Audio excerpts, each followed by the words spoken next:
বন্ধুরা, তোমরা সবাই কেমন আছো? আশা করছি তোমরা সবাই ভালো আছো। আমরাও একটু ভালোও আছি, আবার তার মধ্যে একটু টেনশনেও ছিলাম।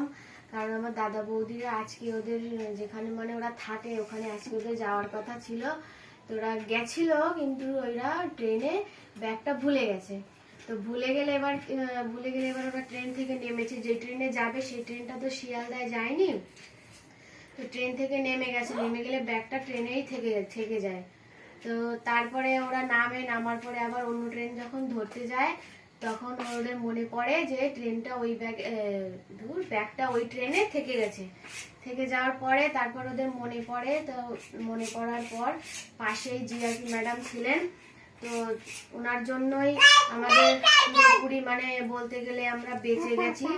কেন কি ওতে আমার দাদার অনেক ইম্পর্টেন্ট জিনিসগুলো ছিল, অরিজিনাল জিনিসগুলো ছিল।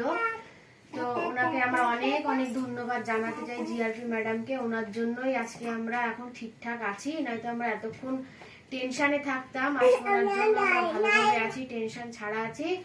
তো আশা করছি ভিডিওটা মানে দেখে তোমাদেরও কিছু শিক্ষা হয়ে গেল। আর তোমরাও এরকম যদি কোনো সমস্যায় পড়ে থাকো তাহলে তোমরা এরকম জিআরপি ম্যাডামকে বলবেন, আশেপাশে জিআরপি ম্যাডাম দেখবেন, ওনাদেরকে বলবেন। আর যদি জিআরপি ম্যাডামের অফিসটা কোন জায়গায় সেটা যদি না জানেন তাহলে টিটিদের কাছ থেকে আপনারা জেনে নেবেন। তো আমার এই ভিডিও থেকে আপনাদের কিছু লাভও হতে পারে। ঠিক আছে, এবার ধন্যবাদ, টাটা।